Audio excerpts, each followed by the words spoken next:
Salut, c'est Trado, content de vous retrouver pour la mise à jour des zones d'accumulation rationnelle pour l'or et pour l'argent. On va commencer comme d'habitude par les actualités que j'ai trouvées pour vous. Et première actualité, eh bien, j'aime beaucoup Ray Dalio. Ray Dalio, peut-être que vous le connaissez pas, mais aux États-Unis, c'est un demi-dieu, un gourou de la finance. C'est le créateur, fondateur d'un des plus gros hedge funds, fonds spéculatifs au monde, Bridgewater Associates. Bon, quand Ray Dalio parle, on écoute parce que c'est une référence du genre. Et il a donné une interview très récemment où il a peaufiné son analyse. Alors, on sait que Ray Dalio a toujours été, on va dire, relativement ouvert à l'idée d'avoir de l'or en portefeuille. Là, il en donne un peu davantage sur son allocation et il explique que l'or, comme le Bitcoin, ont ceci de particulier qu'ils sont de grands diversificateurs de patrimoine. C'est-à-dire que voilà, il faut éviter quand on veut diversifier et qu'on a de l'argent d'avoir les actifs qui évoluent dans le même sens parce que ça augmente le risque en cas de phénomène. Au contraire, il vaut mieux avoir des choses qui évoluent en sens inverse en termes de valeur. C'est un peu l'idée pour laquelle on a des actions et des obligations. Parce que quand les actions montent, les obligations descendent et inversement. Mais c'est pas toujours vrai, notamment lorsqu'il y a eu la dernière crise après le Covid, vu que les deux pouvaient baisser en même temps. Et l'or a cette faculté d'amortir les évolutions.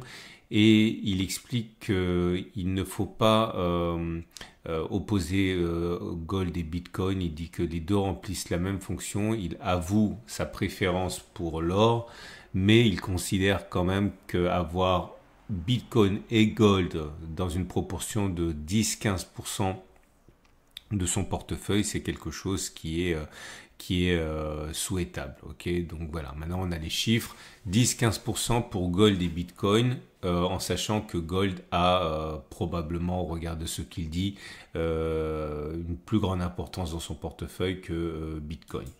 Deuxième article que j'ai trouvé pour vous, c'est JP Morgan. JP Morgan qui déclare sa flamme aux minières. Bon, ça nous intéresse pas vraiment parce que je sais que vous êtes plutôt fan de détention d'or physique. On peut se demander pourquoi investir dans une entreprise qui extrait l'or plutôt que détenir l'or lui-même. Mais en tout cas, voilà. J'ai jamais caché le fait qu'à titre personnel, j'étais pas super favorable aux mines parce que c'est un peu trop corrélé justement au monde des actions pour moi. Même si je suis avant tout investi en actions en tant qu'investisseur, mais voilà, ça fait un peu double emploi, mais je suis pas JP Morgan non plus, et JP Morgan dit faut surpondérer les minières dans son portefeuille, ça devrait normalement aller dans le sens qui vous est favorable. On a un troisième article ici, ça nous vient de Economic Times, et alors je trouve les journalistes de plus en plus, on va dire, audacieux dans leurs prévisions. Et là, ça y est, le mot est lâché pour The Economic Times. Pourquoi ne pas viser 3100 $ dans les jours qui arrivent? Boum, ok. Alors pourquoi? Eh bien, enfin, quand on lit l'article, on se rend compte que c'est pas aussi simple que ça, parce que derrière le titre choc est un peu racoleur, il faut l'avouer. Il veut dire simplement que l'or est extrêmement lié à l'incertitude. Bon, on le sait, hein, l'or c'est un rempart contre le doute, contre les incertitudes, une valeur refuge, etc. Rien que vous ne sachiez déjà. Mais il explique que le 2 avril, et bon, les droits de douaniers décidés par Trump vont...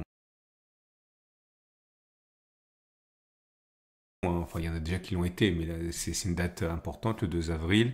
Et il explique que tout propos qui augmenterait l'incertitude risquerait de propulser l'or vers les 3100 $.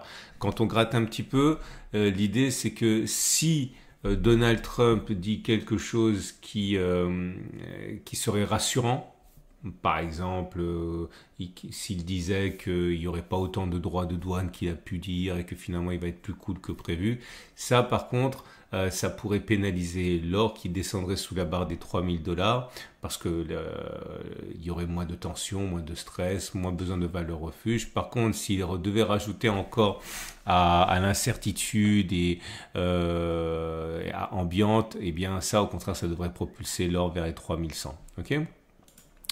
Vous pouvez retrouver tous les articles que je mentionne sur mon site. Vous avez un lien en dessous de la vidéo pour aller sur mon site pour aller chercher les documents. Et dernier article que j'aimerais mentionner, alors là c'est un petit peu plus compliqué mais c'est très intéressant. C'est de l'économie pure, mais de l'économie pure on va dire accessible. C'est Nicolas Perrin qui s'y colle et il explique le concept de trappe à dette. Bon, clairement, en reprenant à la fois Keynes et Charles Gave, que vous aimez beaucoup, l'idée c'est il y a un niveau, un seuil à pas franchir. Lorsque les taux d'intérêt sont plus élevés que le taux de croissance de l'économie, eh bien, le service de la dette augmente trop fortement. C'est-à-dire que lorsque la croissance économique est trop faible, clairement par rapport au taux d'intérêt, ce qu'il faut payer devient hors de contrôle. Et c'est là qu'on risque de se retrouver avec une difficulté à régler la dette qui va s'alimenter, s'auto-alimenter et qui va faire boule de neige. Bon, bref, c'est un peu plus compliqué que ça, mais je vais à le lire. Et puis surtout, quand on lit ça, on voit la relation qu'il y a ensuite avec l'or. Ok, et ce que pourrait faire l'or. Bref, un article à lire pour vous. Voilà, on a terminé. On va passer aux zones d'accumulation rationnelle. J'en profite pour vous demander un petit service, le même que je vous demande depuis quelques jours.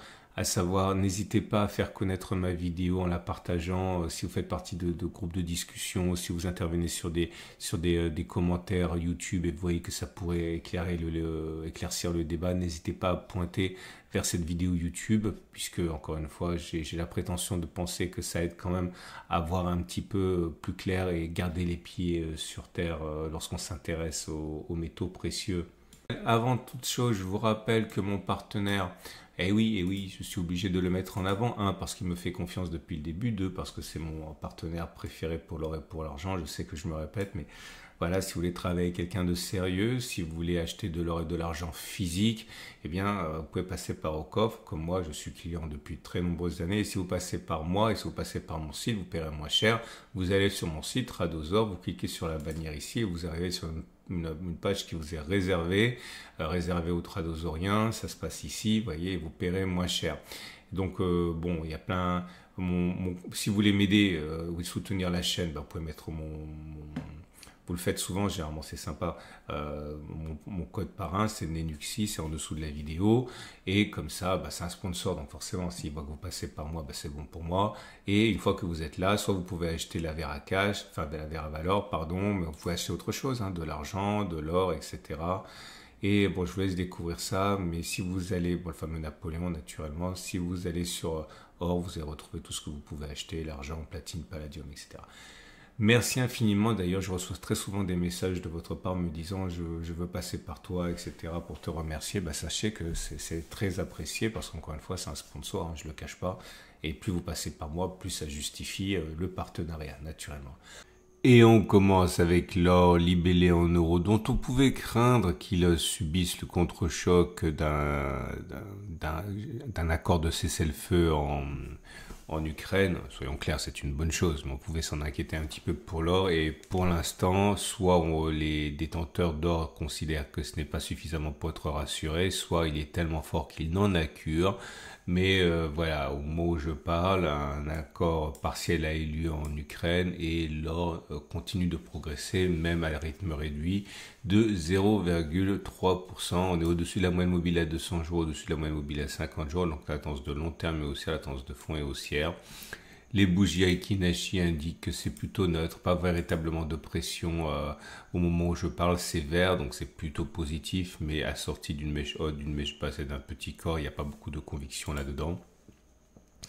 On remarquera que la zone d'accumulation rationnelle qui nous intéresse, c'est 25,60, 25,97 euros. Pour l'or libellé en dollars, c'est la même chose, hein. On est clairement ancré au-dessus de la M50 et de la M200, la tendance de long terme, la tendance de fond sont haussières.